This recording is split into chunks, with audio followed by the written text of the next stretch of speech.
పేతురు రాసిన మొదటి పత్రిక 2వ అధ్యాయము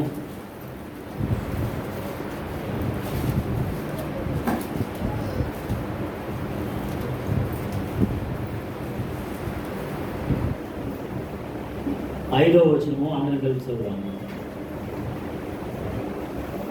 పేతురు రాసిన మొదటి పత్రిక 2వ అధ్యాయము 5వ వచనము. యేసు క్రీస్తు ద్వారా దేవునికి అనుకూలములకు ఆత్మ సంబంధమైన బలులను అర్పించుటకు పరిశుద్ధ యాజకులుగా ఉండునట్లు మీరును సజీవమైన రాళ్ళవలి నుండి ఆత్మ సంబంధమైన మందిరముగా కట్టబడుచున్నారు.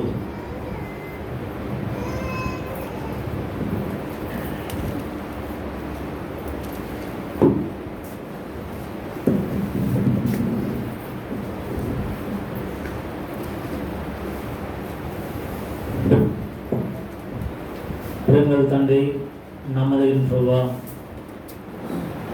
యేసు క్రీస్తు ప్రభువారి యొక్క కలవరి శిలువ రక్తమును బట్టి మీకు ఎంతో ఉన్నాను. మమ్మలను ప్రేమించి కనికరించి రక్షించి ఇలా వారం వారము కాపాడుతూ భద్రపరుస్తూ ఆత్మ సంబంధమైనటువంటి మందిరముగా మీరు కట్టిననుకున్నారు. అలాగునే ప్రభువా, ఇలా 4వ మాసము చివరి పునరుత్థాన దినం వరకు కూడా ఈ 4/28 వరకు కూడా మీరు మమ్మల్ని కాపాడి భద్రపరిచినందుకు కొందనాలు. ఇలా సంవత్సరం వెంబడి సంవత్సరం కూడా కాపాడుతున్నందుకై స్తుతిస్తున్నాం. ఇప్పుడు మీ వాక్య లేఖనాల ద్వారా మేము ఆరాధించగలిగినట్లుగా మాతో మాట్లాడేది, పాటలు పాడుటకు వాయిద్యములు వాయించుటకు మీరిచ్చిన కృప అంతటి కొరకే వందనములు చెల్లిస్తూ మీ యొక్క స్వరాన్ని మాకు వినిపించి మేము మిమ్మల్ని మహిమపరచినట్లుగా సహాయం చేయమని యేసు క్రీస్తు ప్రభువు వారి పరిశుద్ధ నామంలో స్తుతించి ప్రార్థిస్తున్నాము తండ్రి.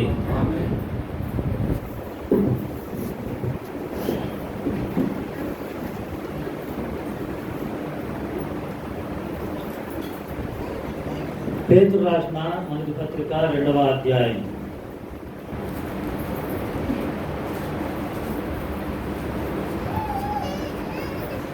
5వ వచనము.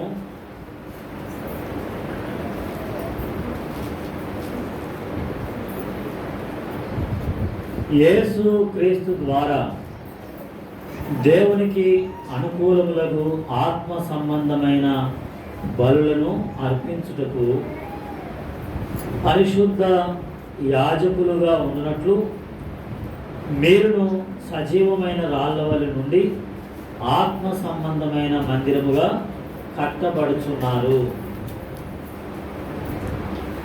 ఈ వచనంలో మనం అనేక సార్లు చదువుకున్నట్లుగా మనము కొన్ని తలంపులు చూసినట్లయితే యేసు క్రీస్తు ద్వారా, యేసు క్రీస్తు వారి ద్వారా మరి దేవునికి అనుకూలమైనది, దేవునికి అనుకూలమైనది మనం దేవునికి చెల్లించినట్లుగా దేవునికి ఏదైతే మనకు అనుకూలమైనది ఉన్నదో అది ఆత్మ సంబంధమైన బలులు. దేవునికి ఏది అనుకూలమో ఆత్మ సంబంధమైన బలి, ఇది దేవునికి అనుకూలం. అదే ఆరాధన. ఎలా అంటే యేసు క్రీస్తు ద్వారా, యేసు క్రీస్తు ప్రభువారిని బట్టి మనము దేవునికి చెల్లించేటువంటి ఆరాధన అది దేవునికి అనుకూలమైనది. ఎందుకంటే లోకమంతా దేవునికి ప్రతికూలమైనటువంటి పరిస్థితులు ఉన్నాయి. ప్రతికూలమైనటువంటిది ఉంటే అనుకూలమైనటువంటి ఆరాధన దేవుడు కోరుకున్నాడు. అది కూడా ప్రత్యేకించి ఒక మందిరముగా, ఆత్మ సంబంధమైనటువంటి మందిరముగా మనం ఉండాలని మనల్ని కోరుకున్నాడు, మనల్ని ఏర్పరచుకున్నాడు. ఇలా ఒక మందిరముగా దేవుని సన్నిధిలో మనము కట్టబడుచు ఉన్నాము అని రాశాం. కట్టబడుచు ఉన్నాం, ఒక మందిరముగా, ఆత్మ సంబంధమైన మందిరముగా కట్టబడుచు ఉన్నాం. ఆరాధిస్తున్న కొద్దీ ఎవరైతే ప్రభువును ఆరాధిస్తూ ఉంటారో ఆ ఆరాధన పూర్వకముగా దేవునికి ఒక ఆత్మ సంబంధమైన మందిరముగా కట్టబడుతూ ఉన్నాం. ముందు రక్షణ, ముందు ఆరాధనలో ఒక భాగం ఏంటంటే ప్రభువును లేక ప్రభు ఇచ్చేటువంటి రక్షణను స్వీకరించడం, లేక ప్రభు ఇచ్చేటువంటి పాప క్షమాపణను మనము అనుభవించడం, లేక సజీవమైనటువంటి రాళ్ళు అన్నాడు అంటే అర్థం ఏంటంటే ఆ చచ్చిన స్థితిలో నుండి సజీవమైనటువంటి స్థితిలోనికి రావడం. అది లేకుండా ఈ మందిరంగా మనం ఏం చేయలేము, కట్టబడలేము. అది కావాలి. అందుకని ఆయన మన కొరకే తన ప్రాణం పెట్టవలసి వచ్చింది. ఆయన మన కొరకు, ఎందుకంటే మనల్ని సజీవులుగా చేయడానికి యేసుక్రీస్తు ప్రభువారు తన ప్రాణమును పెట్టవలసి వచ్చింది. యెషయా గ్రంథము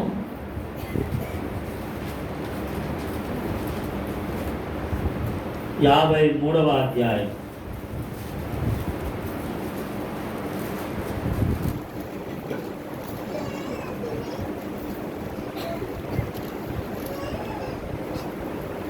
యెషయా గ్రంథము 53వ అధ్యాయము 11వ వచనం.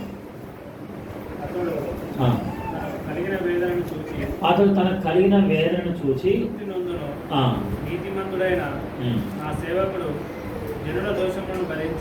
జనుల దోషమును భరించి తనకున్న అనుభవ జ్ఞానము చేత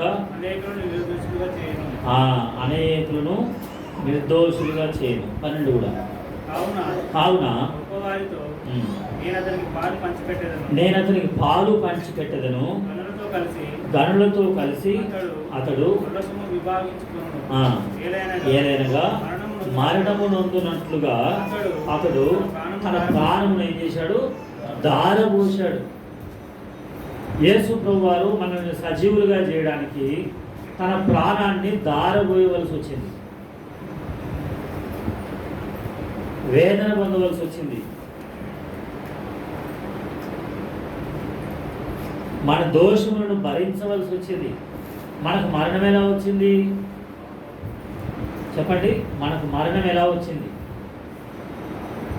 అంటే పాపమును బట్టి ఏమొచ్చింది? మరణం వచ్చింది. ఇప్పుడు మనకు జీవం ఎలా వచ్చింది? యేసుక్రీస్తు ప్రభువారు తన ప్రాణాన్ని ఏం చేశాడట? దారబోశాడట. ప్రాణమును దారబోయడం అంటే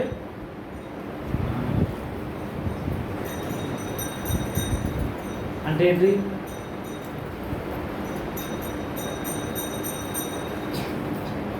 చెప్పండి. ప్రాణాన్ని దారబోయడం అంటే ఇంగ్లీష్లో చూడండి. అంటున్నప్పుడు మీకు అర్థం కావాలి కానీ అన్న అంటే అక్కడ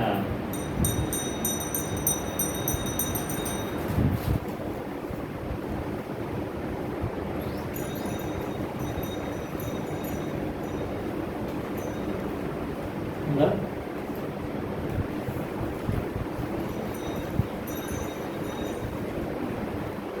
యెషయా 53:12.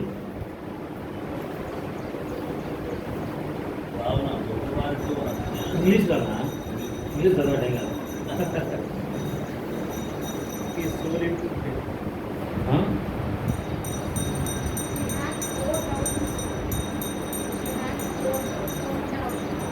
దాన్ని తెలుగులో ఏమంటారు చెప్పు.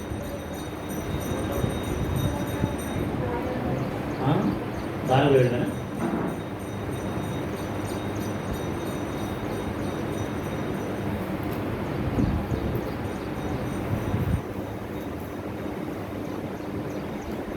అర్థం కావట్లేదా? కరెక్ట్. దారు వేయడం అనేది కరెక్ట్ అయిన తెలుగులో. ఇంగ్లీష్లో కూడా అలాగే ఉందా? ప్రాణాన్ని ఏం చేశాడు అంటే ఇష్టపూర్తిగా తనకు ఏమి మిగిలించుకోకుండా ఇష్టపూర్తి, ఎందుకంటే మనల్ని జీవంగా చేయాలంటే తన పూర్తిగా తనకున్నటువంటి ప్రాణమే, ఇంకేమన్నా ఇంగ్లీష్లో ప్రాణం ఏమన్నాడు,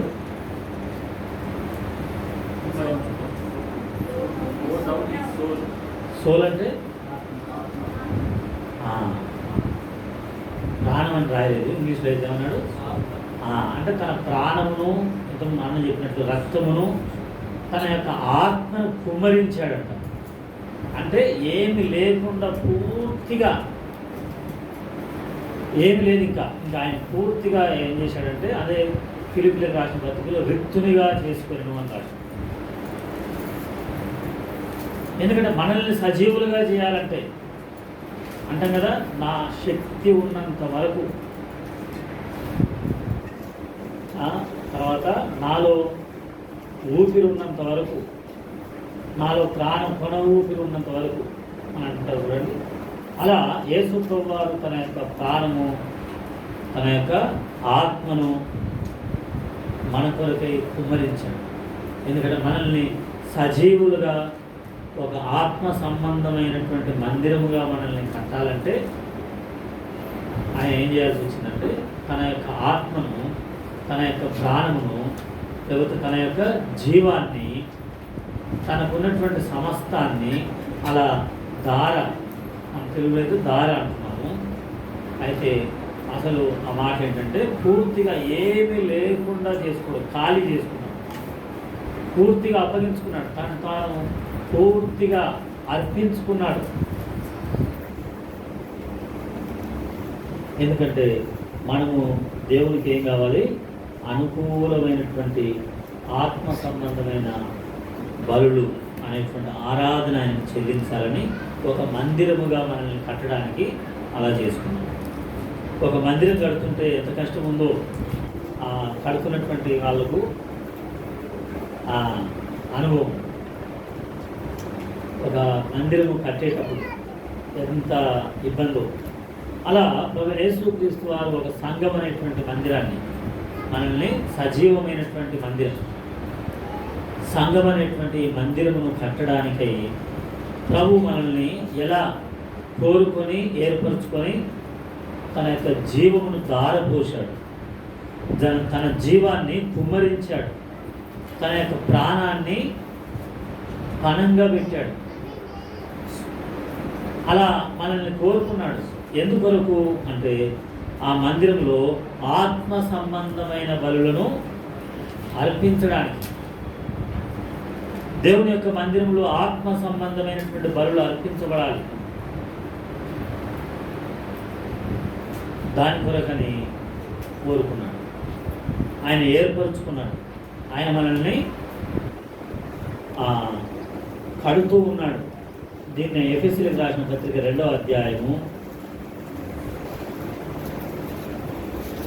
ఎఫెసీయులకు రాసిన పత్రిక 2వ అధ్యాయము 22వ వచనం. ఆయనలో మీరు కూడా ఆత్మ మూలముగా మనం ఏం కావాలంటే దేవునికి మనం నివాస స్థలం అంట. మందిరం అనగానే ఏదో సాధారణంగా ఇప్పుడు ఈ మందిరం ఏమో మనం నివసించేది.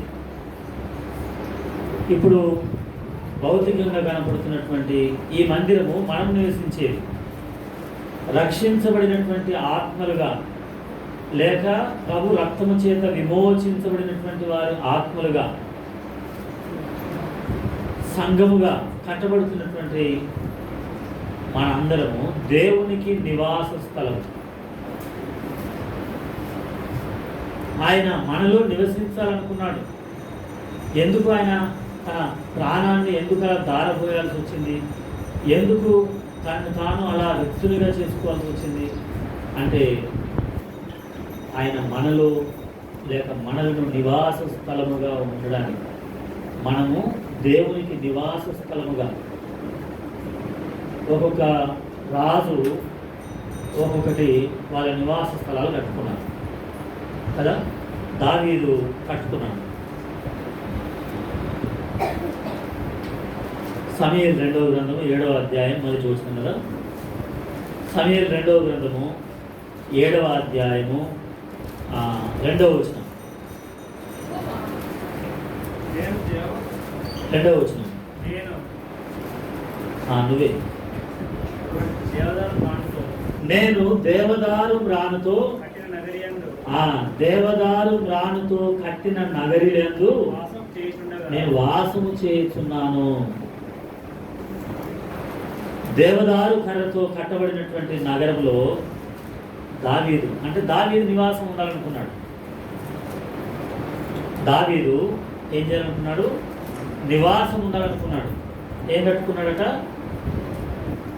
దేవదారు కర్రలతో, అంటే విలువైనటువంటి కర్రలు, చాలా విలువైనటువంటి నివాసం. దేవదారు నివాసం అంటే విలువైనటువంటిది. అది దావీదుకి ఇష్టం. నేను దేవదారు నివాసంలో ఉంటున్నాను, దావీదుకు ఇష్టం. అది 5వ అధ్యాయం చూడండి. సమూయేలు రెండవ గ్రంథము 5వ అధ్యాయము 11వ వచనం. తూరు రాజగు హీరాము దూతలను, దేవదారు మ్రాణులను, వడ్రంగులను, కాస్య పనివారిని పంపగా వారు దావీదు కొరకు ఒక నగరిని కట్టిరి. పంపించాడు. ఎందుకంటే దావీదుకు ఒక నివాసం ఉండాలనుకున్నాడు.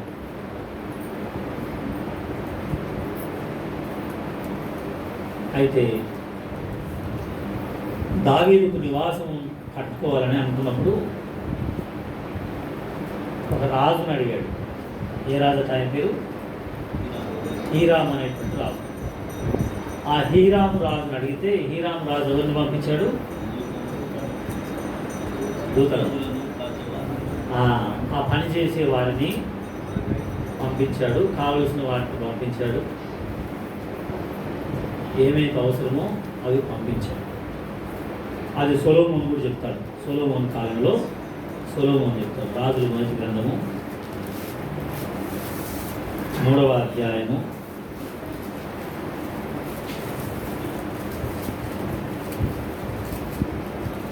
6వ వచనం.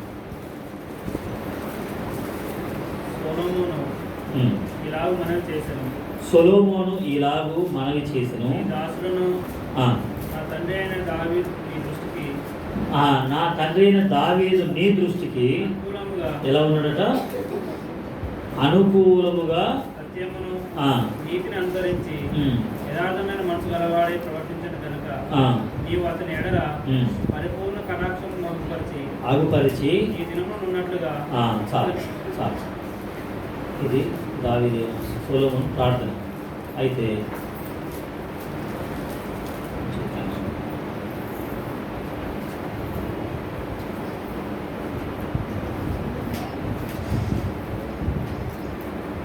దినవృత్తాంతములు 2వ గ్రంథం. దినవృత్తాంతములు 2వ గ్రంథము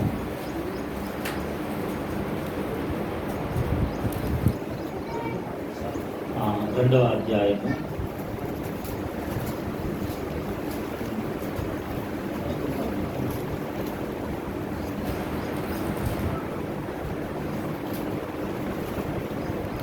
3వ ఏముంటుందంటే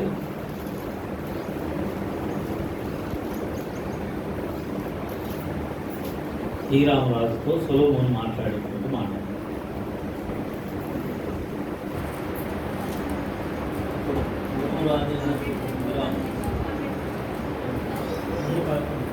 ఉన్నది, అది నేను అనుకున్నది దొరకాలి.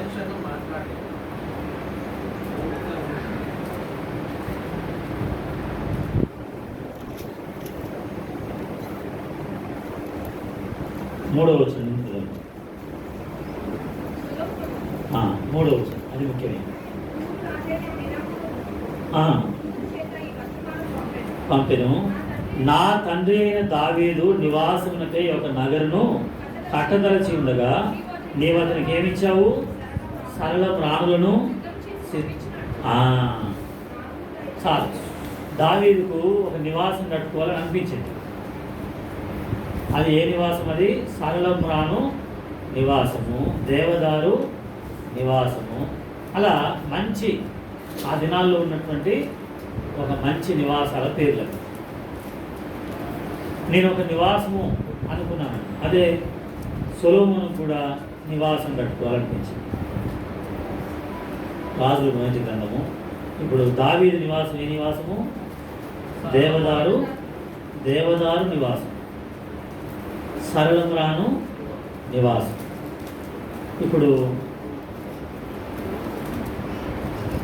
రాజుల మొదటి గ్రంథము 7వ అధ్యాయము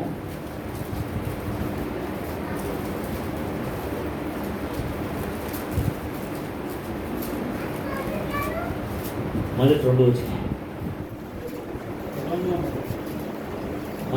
అందరు కలిసారు, అందరు బిగ్గరగా చదవండి. సొలొమోను 13 సంవత్సరములు తన నగరును కట్టుచూ ఉండి దాని అంతటిని ముగించెను. సొలొమోను తన నగరును కట్టించడానికి ఎంత టైం పట్టిందట చెప్పండి? సొలొమోను తన నగరును కట్టడానికి ఎంత టైం పట్టింది? 13 సంవత్సరాలు పట్టిందట. సొలొమోను తనకు ఒక నివాసం కట్టుకోవడానికి 13 సంవత్సరాలు పట్టింది. అయితే 6వ అధ్యాయం 38 వచ్చింది. 6:38 చివరిలో ఉంది చూడండి. 7 సంవత్సరములు సొలొమోను దానిని కట్టించుచుండెను. ఎన్ని సంవత్సరాలు? సొలొమోను మందిరం కట్టే సమయం ఎంత పట్టింది? 7 సంవత్సరాలు పట్టింది. ఇప్పుడు దావీదు నగరు కట్టుకున్నాడు, సొలొమోను నగరు కట్టుకున్నాడు. సొలొమోను నగరు పేరు ఏం పేరు? 2వ వచనం 7:2. మరియు అతడు లెబానోను అరణ్యపు నగరు అని కట్టుకున్నాడు. ఎన్ని సంవత్సరాలు పట్టింది? 13 సంవత్సరాలు పట్టింది. సొలొమోను అంత జ్ఞానవంతుడే, అయితే 13 సంవత్సరాలు పట్టింది. తర్వాత ఇంకా చూపిస్తాను.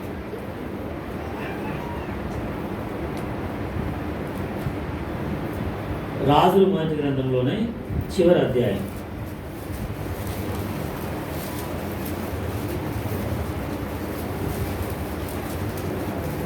22వ అధ్యాయము 39వ వచనం. 22:39.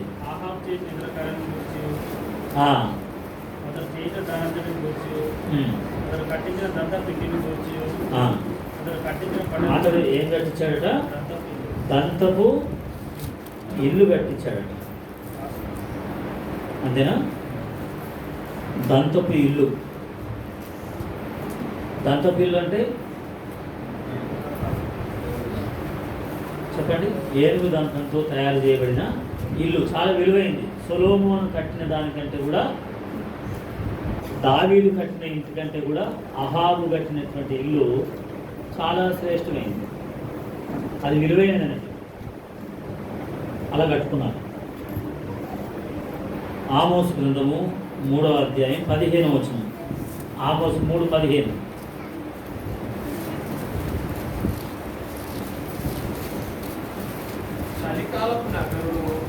ఏ నగరం అట? చలికాలపు నగరం. అంటే అక్కడికి పోతే ఎలా ఉంటుంది? చలికాలం అక్కడ నివసించడానికి చాలా బాగుంటుంది, వెచ్చగా ఉంటుంది. వేసవి కాలపు నగరం అంటే ఒక ఇల్లేమో చలికాలం బాగుండేటట్టు కట్టుకున్నారట, ఒక ఇల్లేమో వేసవి కాలం బాగుండేటట్టు కట్టుకున్నారట. వేసవి కాలం ఉండాలంటే ఎట్లుండాలి? చల్లగా ఉండాలి. చలికాలం అయితే ఎట్లా ఉండాలి? వెచ్చగా ఉండాలి. అలా కట్టుకున్నాం.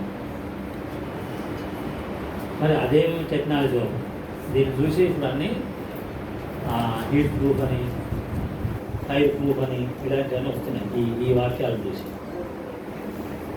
అలా వాళ్ళు మంచి నగరులు కట్టుకున్నారు. తర్వాత ఏం నగరం? ఇంకా దంతపు నగరులు కూడా కట్టుకున్నారు. ఇంకా కింద రాయబడింది బహు నగరులు కట్టుకున్నారు. అంటే ఎన్నో రకాలుగా ఇంకేమేమి పేర్లు ఉన్నాయో వాటిని మనం ఇప్పుడు అంటాం కదా. ఫామ్ హౌస్ అంటే అక్కడ ఏముంటుంది? ఫామ్ ఉంటుందా? సరే. తర్వాత గెస్ట్ హౌస్ అంటాం. అంటే గెస్ట్ హౌస్ అంటే ఏంటి? గెస్ట్ అంటే ఏంటిది? అతిథి. కాబట్టి గెస్ట్ హౌస్, ఫామ్ హౌస్, లేక ఇక్కడ ఏమేముంది? చలికాలపు హౌస్, వేసవికాలపు హౌస్ అంటారు. ఇలాంటివన్నీ కట్టుకున్నారు వాళ్ళు. అయితే సొలొమోను కట్టినటువంటి నగరకు 13 సంవత్సరాలు పట్టింది. ఆ నివాస స్థలానికి యేసు ప్రభువు వారు తను నివసించేటువంటి స్థలాన్ని కట్టడానికి 2000 సంవత్సరాలైన.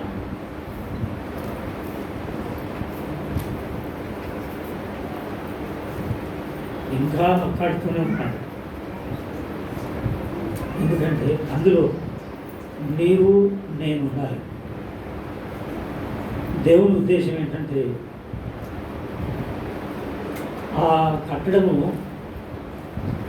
సజీవమైన రాళ్ళతో కట్టాలని, ఆ రాయిగా నేను ఉండాలని.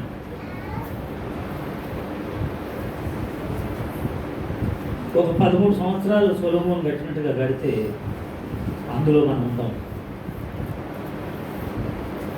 దావీదు కట్టినట్లుగా కొన్ని సంవత్సరాలు గడితే మనం ఉన్నాం. అయిపోయింది అప్పుడే నిర్మాణం. కానీ ఇంకా ఎక్కువ కాలం నిర్మించబడుతూనే ఉన్నటువంటి కట్టడం ఏదైనా ఉందంటే అది యేసు ప్రభువు వారు కట్టేటువంటి నిర్మాణమే. ఇంకా ఏం చేస్తున్నాడు ఆయన? ఇంకా కడుతూనే ఉన్నాడు.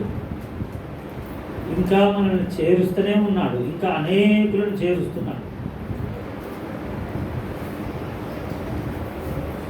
ఎంత కాలం అంటే ఇంకా ఇప్పుడు ఒక నిర్మాణం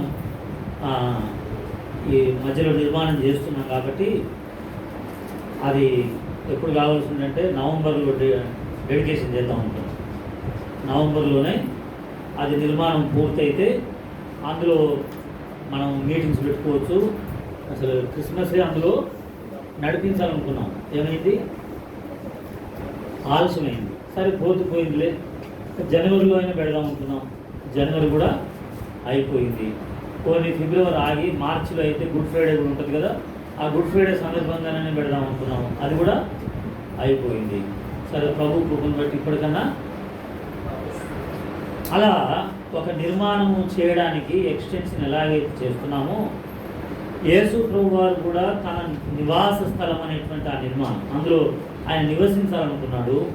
అయితే అది పూర్తి కావాలంటే ఇంకొకరు చేర్చబడాలి, ఇంకొకరు రక్షించబడాలి, ఇంకొకరు మారు మనసు పొందాలి, ఇంకొకరు నా రక్తంలో కడగబడాలి అని చెప్పి తన రక్తం అంతా ఏం చేశాడు? ఆయన ధారపోశాడు. తన ప్రాణాన్ని ధారపోశాడు. తన ఆత్మను కూడా పోశాడని రాసింది ఇంగ్లీష్లో అయితే. తన ఆత్మను కూడా పోశాడు.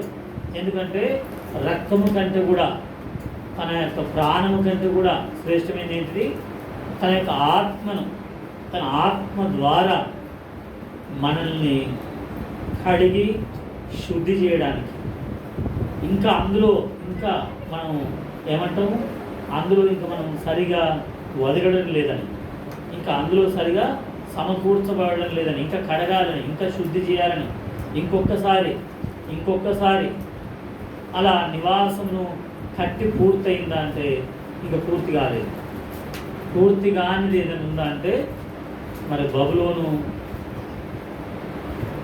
లేకపోతే బాబేలు గోపురం, అదేం కాలేదు, అది ఇంకా పూర్తి కాలేదు. అయితే కానీ కట్టడం అయితే ఏమైంది చెప్పండి? బాబేలు గోపురము ఆదికాండం 11వ అధ్యాయంలోనే ఏమైపోయింది? కట్టడం ఆగిపోయింది. కానీ కడుతున్నా కూడా ఇంకా పూర్తిగా కట్టడం ఏదైనా ఉన్నదా అంటే కష్టపడుతూనే కడుతూనే సమకూరుస్తూనే దాని కొరకు ఎక్కడి నుంచో లెబానోన్ నుంచి దేవదారు తీసుకొని వస్తే అయిపోతుంది. లేకపోతే అడవిలోకి వెళ్ళి ఏనుగుల దంతాలు తీసుకొని వస్తే ఏమైంది, అయిపోద్ది, వెంటనే అయిపోద్ది. లేకపోతే బంగారం నగర్ అనుకుందాం, బంగారంతో కడితే అది అయిపోద్ది. ఇంకేమైనా విలువైనటువంటి రత్నాలతో ముత్యాలతో కడితే అది కూడా అయిపోద్ది. కానీ కట్టబడుచున్న ఇంకా పూర్తి కానీ కట్టడం ఉంది. ఎందుకంటే ఇంకా రక్షించబడవలసిన ఆత్మలు. ఎజ్రా గ్రంథం ఇంకా నీవు కూడా రక్షించబడాలని, నీ ఆత్మ కూడా ప్రభు సన్నిధిలో కడగబడాలని, ఇంకా నీవు కూడా దేవుని నివాస స్థలంలోకి చేరాలనేది దేవుని యొక్క ఆలోచన.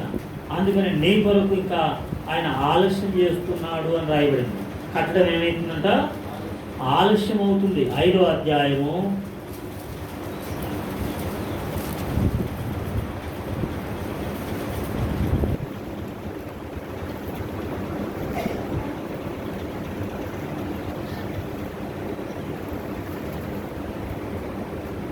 11వ వచనం. వారు ఈలాగున ప్రత్యుత్తరం ఇచ్చిరి,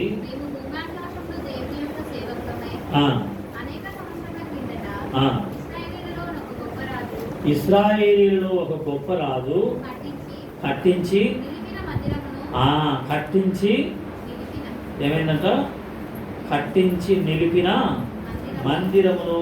సొలొమోను కట్టినటువంటి మందిరం కూడా ఏమైపోయింది, కట్టించిందట, నిలిపివేయబడింది. అక్కడ ఆత్మ సంబంధమైన బలులు ఏం కాలే, ఏమైపోయినాయంటే అక్కడ ఆగిపోయినాయి. కానీ మందిరం పూర్తి కాలేదు, బలర్పణం మాత్రం జరుగుతూనే ఉన్నాయంటే ఏదంటే సంఘం. ఇంకా పూర్తి కాలేదు, కానీ ఏమైందంట, పూర్తి అయితే కాలేదు, కానీ ఇంకా అందులో అర్పణలు మాత్రము అర్పించబడుతూనే ఉన్నాయి. ఇప్పుడు 12వ వచనం నుంచి చదవండి.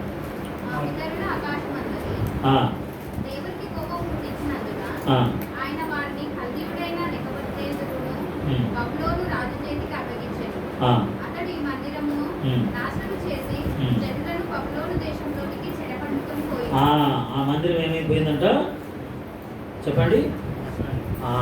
అలా మరి శిథిలమైపోయింది అని చెప్పాలి. నాశనం అంటే అది శిథిలం అని రాయాలి. అక్కడ శిథిలమైపోయింది, లేకపోతే చెడగొట్టబడింది, కూల్చివేయబడింది, కాల్చివేయబడింది. అయితే ఇంకా ఎన్ని సంవత్సరాల నుండి, 2000 సంవత్సరాల నుండి ఆరంభించాలి ఈ కట్టడాన్ని. 2000 సంవత్సరాల నుండి ఆరంభించబడింది. ఎప్పుడు పునాది వేయబడింది దీనికి? ఎప్పుడు పునాది వేయబడింది? ఎప్పుడు? యేసు ప్రభు వారి యొక్క కల్వరి శిలువ రక్తం ద్వారా, లేకపోతే అపోస్తలుడు వేసినటువంటి పునాది అని రాయబడింది. కాబట్టి అది 2000 సంవత్సరాల క్రితం వేయబడినటువంటి పునాది. కట్టడం మాత్రం ఆగిందా? మీరు ఆలోచన చేయండి. ఏ నిర్మాణమైనా 2000 సంవత్సరాల నుండి కట్టబడుతుందంటే ఎన్ని అంతస్తులు కట్టబడుతుంది? అది ఎన్ని అంతస్తులు చెప్పండి. అలా కట్టబడుతూనే ఉన్నది, ఇంకా కట్టబడుతూనే ఉన్నది. కానీ ఏం కాలేదంట చెప్పండి. ఇంకా కట్టబడుతూనే ఉంది, కానీ ఇంకా అది పూర్తి కాలేదు. ఇది కూడా పూర్తయింది. ఎజ్రా గ్రంథంలోనే ఇది కూడా పూర్తయింది. ఎజ్రా గ్రంథంలో 6:17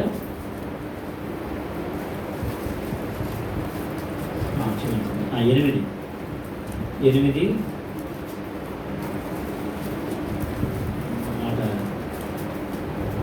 6:17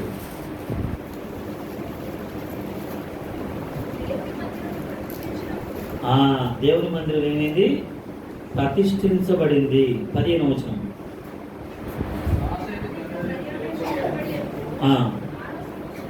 6వ సంవత్సరము మందిరం ఏమైపోయింది? సమాప్తి చేయబడింది. సమాప్తి చేయబడింది. అయితే ఈ మందిరము అప్పుడు ఆరంభించారు, మధ్యలో ఆగిపోయింది, మరలా కట్టబడింది.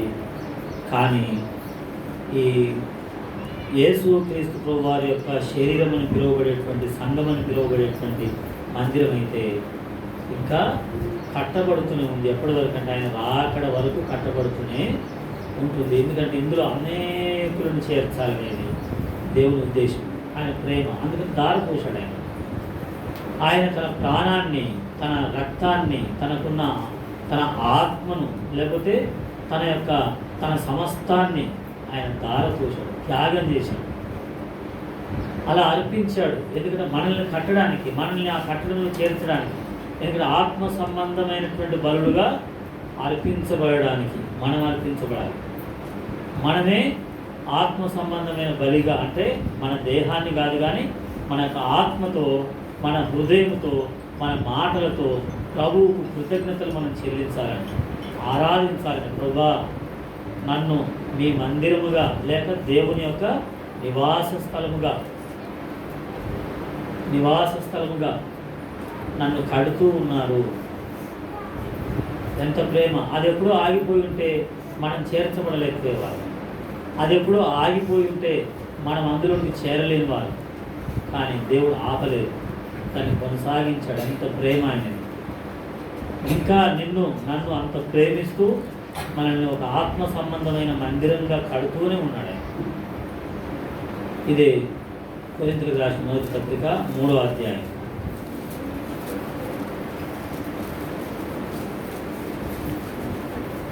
కొరింథీయులకు రాసిన మొదటి పత్రిక 3వ అధ్యాయం 9వ వచనం.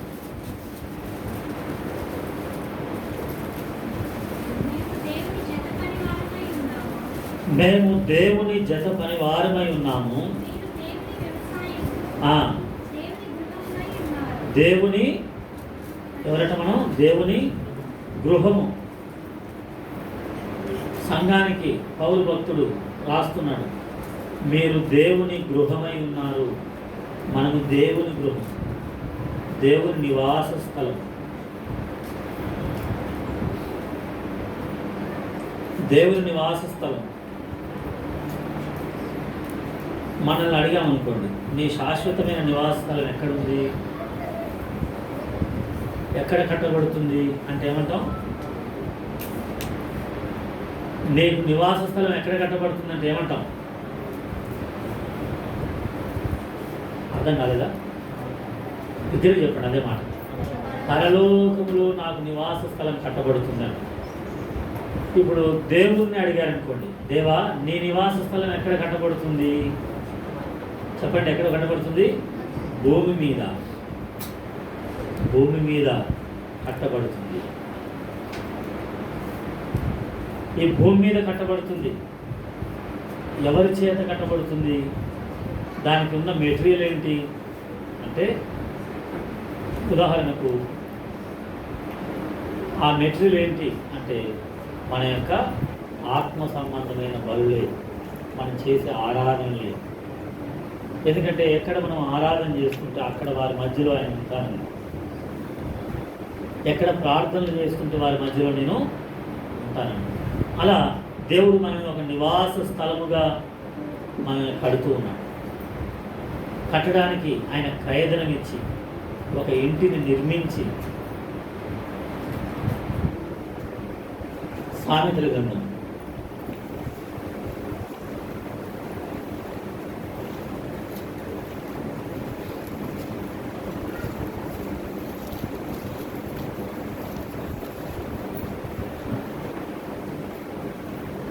9వ అధ్యాయం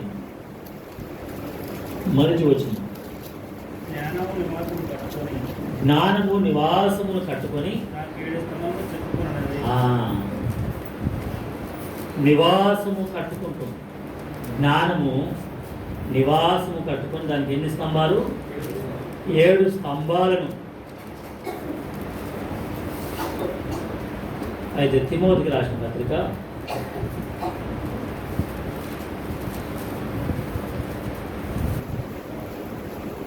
1 జ్ఞానమే ఒక మనిషి, జ్ఞానమే ఒక ఇల్లు కట్టుకుంటుంటే దానికి ఎన్ని స్తంభాలు ఉన్నాయంట చెప్పండి? 7. ఇప్పుడు యేసు ప్రభు వారు కట్టుకునే ఇంటికి ఎన్ని స్తంభాలు ఉన్నాయి? తిమోతికి రాసిన మొదటి పత్రిక 3వ అధ్యాయము 15వ వచనము. దేవుడి మందిరంలో అనగా జీవంగల దేవుడి సంఘంలో జనులు ఎలాగ ప్రవర్తించాలని నీకు తెలియవాలని ఈ సంగతి నీకు రాయిస్తున్నాను. ఆ సంఘము సత్యమునకు స్తంభమును చాలు అంతవరకు. ఆ సంఘము సత్యమునకు స్తంభం. ఇప్పుడు మనందరం కలిసి సత్యానికి ఏంటట? స్తంభం. ఒక్కటే స్తంభం. ఈ స్తంభం మీద సత్యము అనేటువంటి యేసు ప్రభు వారు ఉన్నారు. ఈ సంఘం మీద ఇప్పుడు ఎలాంటి స్తంభము అంటే పాపముల చేత, అపరాధముల చేత, లేక దోషముల చేత, అవిధేయత, అక్రమము, అతిక్రమము, ఆజ్ఞాతిక్రమము, లేక మోసము అనేటువంటి వాటి చేత నింపబడినటువంటి మనల్ని ఒక స్తంభముగా చేసి ఆ స్తంభం మీద సత్యం నివాసం ఉంటుంది. ఎక్కడ నివాసం? స్తంభం మీద నివాసం. అయితే ఆ సంఘము సత్యమునకు స్తంభం. కాబట్టి సంఘముగా మనల్ని సత్యమైనటువంటి యేసు ప్రభు వారికి ఒక స్తంభంగా మనల్ని కడుతున్నాడు. మనల్ని కడుతున్నాడు ఎందుకంటే మనలో నుండి ఆత్మ సంబంధమైన బలులు రావాలని. ఎజ్రా గ్రంథం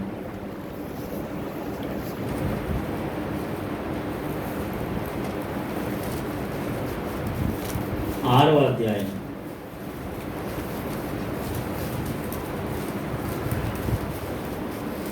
ఎజ్రా గ్రంథము 6వ అధ్యాయము 3వ వచనం.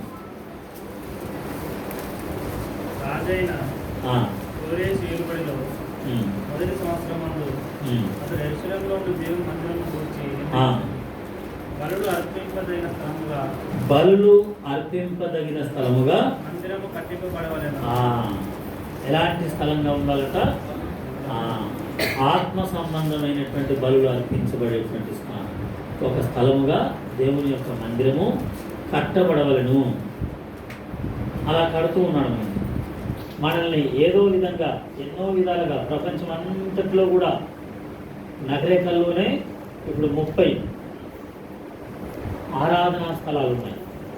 అంటే 30 బలులు అర్పించేటువంటి స్థలాలు ఉన్నాయి. మనమందరం యెరూషలేముకే వెళ్ళి బలులు అర్పించాలి, యెరూషలేముకే వెళ్ళి ఆరాధన చేయాలంటే మనం సంవత్సరానికి ఒకసారి వెళ్ళగలమా?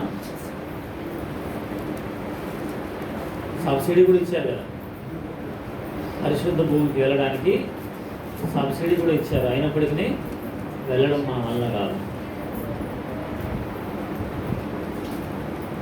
అందుకని వాళ్ళు ఒక ఆచారం, సంవత్సరం కాదు, జీవితకాలంలో ఒక్కసారన్నా అక్కడికి వెళ్తే వాళ్ళకి పుణ్యం దొరుకుతుందని వాళ్ళు పెట్టుకున్నారు కదా. అయితే ఇది బలులు అర్పింపబడేటువంటి స్థలంగా కట్టబడాలి అని చెప్పి. మరి భౌతికమైన ఆ మందిరానికి ఎలా ఉంటే ఈ దేవుని యొక్క సంఘము, ఆత్మ సంబంధమైన మందిరంగా పిలువబడుతున్న ఈ సంఘము, మరి ఈ మందిరము ఎలా కట్టబడాలంటే ఆత్మ సంబంధమైన బలులు అర్పించబడే స్థలంగా కట్టబడాలని, మనలో నుండి ఆ ఆత్మ సంబంధమైన బలి అనే ఆరాధన రావాలని దేవుడు కోరాడు. 5వ అధ్యాయం ఎజ్రా గ్రంథం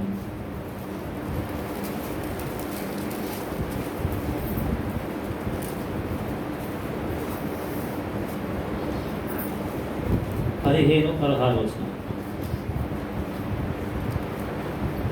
అధికారిగా చేసిన జ్వరాన్ని అతనికి అప్పగించి, నీవు ఈ ఉపకరణం తీసుకొని యెరూషలేము పట్టణమందు దేవాలయంలో పోయి దేవుని మందిరము దాని స్థలమును కట్టించమని అతనికి ఆజ్ఞయించాను. కాబట్టి ఆ సిద్బజరు వచ్చి యెరూషలేములో నుండి దేవుని మందిర పునాది వేయించను. అప్పటి నుండి నేటి వరకు అది కట్టబడుతున్నాను, ఉద్యమం సమాప్తి కాకుండా ఉన్నది. ఏమని రాశాడు? మొదలైంది కానీ ఇంకా సమాప్తి కాలేదు. ఇంకా అది సమాప్తి కావాలి. అది వాళ్ళ ఆలోచన. అలాగనే దేవుడు జగత్తు పునాది వేసినప్పుడే, జగత్తు పునాది వేయబడినప్పుడే ఆయన తన యొక్క ఉద్దేశం చొప్పున, తన సంకల్పం చొప్పున ఏం చేశాడు? ఇదేమో శేష్బజ్జరు అనేటువంటి ఒక ఆయన కాలంలో వేశారు పునాది. అయితే సంఘానికి పునాది ఎప్పుడు వేశాడంటే జగత్తు పునాది వేయబడినప్పుడే, వధింపబడినట్లుండిన గొర్రెపిల్ల అని రాశాడు కదా, అప్పుడే పునాది వేశాడు. ఇంకా ఏం కాలేదు, అది సమాప్తి కాలేదు. అంటే ఎంతకాలం అని చెప్దాం? ఆదాము నుండి ఇప్పటి వరకు అయితే 6000 సంవత్సరాలు అయితే, జగత్తు పునాది దగ్గర నుండి ఇప్పటి వరకు ఎన్ని వేల సంవత్సరాలు ఉందాం? అయినా ఇంకా పూర్తి కావట్లేదు. ఎందుకంటే ఇంకా అనేకులు రక్షించబడాలని, అనేకులు సంఘములో చేర్చబడాలని, దేవునికి అనుకూలమైన ఆత్మ సంబంధమైన అర్పణ దేవునికి అర్పించాలని దేవుని యొక్క ఆలోచన. అలా మరి సంఘం విస్తరిస్తూ, వ్యాపిస్తూ, అనేక ప్రాంతాలకు వెళుతూ, అనేకులకు సువార్త చెబుతూ, అనేకులను ఆకర్షిస్తూ, అనేకులను ప్రభు దగ్గరికి తీసుకొని వస్తూ, అనేకులను మందిరానికి తీసుకొని వస్తూ, అలా రక్షించి, ఆకర్షించి తన పనిని తాను ఇంకా నెరవేరుస్తూ ఉన్నాడు. అందుకనే ఇది కట్టబడుచున్నది. ఏమవుతుంది? ఇంకా కట్టబడుతూనే ఉంది. మరి పూర్తి కాకుండానే ఇందులో ఏమర్పించబడుతున్నాయి? బలులు అర్పించబడుతూనే ఉన్నాయి. ఎప్పటి నుండి? జగత్తు అంటే అర్థమైంది, సంఘము పునాది వేసినప్పటి నుండి నేటి వరకు కూడా ఇంకా బలులు అర్పించబడుతూనే ఉన్నాయి. అదే ఆరాధన. ఈ సంఘంలోనికి, ఈ మందిరంలోనికి దేవుడు నిన్ను నన్ను చేర్చాడు. నిన్ను నన్ను చేర్చడానికి ఆయన తన ఆత్మను దారపోశాడు, తన ప్రాణాన్ని దారపోశాడు, తన రక్తమును దారపోశాడు, లేక కుమ్మరించాడు. ఏమీ లేకుండా ఆయన మనల్ని కోరుకుని ఏర్పరచుకున్నాడు. దావీదుని అడిగితే నీ నివాసం ఏంటి అంటే దేవదారు నివాసం. సొలొమోనుని అడిగితే ఏమంటాడు? లెబానోను నివాసం అంటాడు. అహాబుని అడిగితే ఏమంటాడు? దంతపు నివాసం అంటాడు. ఆమోసుని అడిగితే ఏమంటాడు? చలికాలపు నివాసం, వేసవి కాలపు నివాసం. ఇలా అదే న్యాయాధిపతుల గ్రంథంలో ఒక ఆయన అడిగితే అంటాడు, నాకు ఏసీ రూమ్ ఉందంట. అది ఇప్పుడు చూపించే టైం కాదు, అది ఇప్పుడు అవసరం లేదు. న్యాయాధిపతులు 2వ అధ్యాయము అందులో ఉంటుంది, మనకు ఇప్పుడు అవసరం లేదు. అయితే నీదేంటంటే నాకు ఏసీ అంటాడు. కాబట్టి ఇలాంటివి ఎన్నో ఎవరిని అడిగినా నీదే నివాసం, నాది. దేవుని నీ నివాస స్థలం ఏంటని అడిగితే ఆయన అంటాడు, పాపముల చేత, అపరాధముల చేత చచ్చినటువంటి వారిని నా రక్తము చేత నేను బ్రతికించి, వారిని కొని కడిగి శుద్ధి చేసి, వారందరిని ఒక దగ్గర పోగు చేసి, వాళ్ళ మధ్యలో నేను ఏం చేస్తాను? వాళ్ళ మధ్యలో నివాసం చేస్తాను. వాళ్ళు ఆరాధిస్తుండగా వాళ్ళ మధ్యలో నివాసం చేస్తాను. వారు పాటలు పాడుతుండగా వారి మధ్యలో నివాసం చేస్తాను. వారు ఇలాంటి వాక్యాన్ని బట్టి ఆనందిస్తుండగా వారి మధ్యలో నివాసం చేస్తాను. వారు ఇలాంటి తలంపులతో దేవుడు నన్ను ధ్యానిస్తుండగా నేను వారి మధ్యలో నివాసం చేస్తాను. మరి నీ నివాసం పూర్తయింది అని దావీదుని అడిగితే ఎప్పుడో పూర్తయింది, ఎప్పుడో శిథిలమైపోయింది. సొలొమోనుని అడిగితే నీ నివాసం పూర్తయిందా? ఎప్పుడో నివాసం పూర్తయింది, శిథిలమైపోయింది. ఆహాబుని అడిగితే ఆయన నివాసం పూర్తయింది, శిథిలమైపోయింది. దేవా నీ నివాసం అంటే నేను శిథిలముగాను, నా నివాసం కూడా శిథిలము కాదు. చివరికి 2వ కొరింథీ 5వ అధ్యాయం మొదటి వచనం. 2వ కొరింథీ 5వ అధ్యాయం మొదటి వచనం.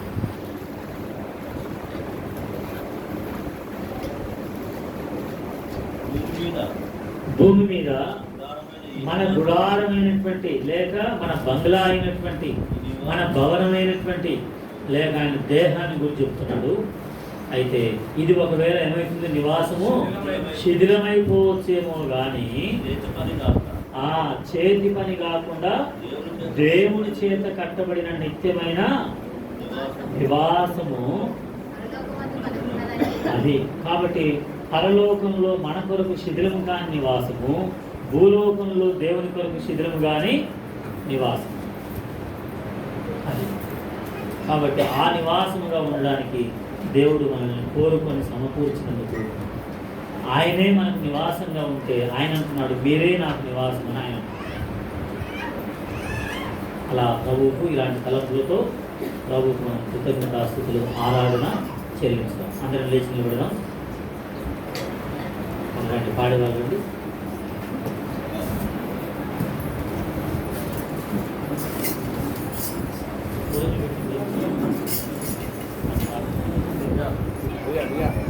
అవి బంద్ చేసిన అవి వేడి కలిసి కిందికి వస్తాయి, కింద అనాలి పర్దాలు అనాలి.